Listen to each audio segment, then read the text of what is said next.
Hello বন্ধুরা, কেমন আছো সবাই? আশা করি তোমরা সবাই খুব ভালো আছো। আর চলে এসেছি দিদির ছেলের বার্থডে পার্টিতে।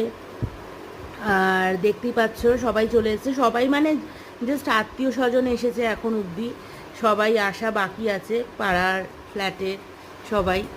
আর এই যে আমার মাসি, যে এখনও নাচা ছাড়েনি যতই বয়স হয়ে যাক। আর আমার দাঁড়িয়ে আছে বর। আর সবাই খুব আনন্দ করেছি সেদিনকে, সত্যি কথা। আমার তো খুব মজা লেগেছে। আর এখানে তো এবার মানে পাড়ার সবাই চলে এসেছে। আর এবার কেক কাটিংও হবে, তার জন্য সব প্রস্তুতি করছে সবাই সব কিছু।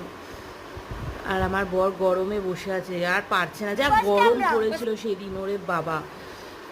আর বার্থডের কেকও দেখো, ওর এইসব ধরনেরই কেক পছন্দ। আর আমিও কেক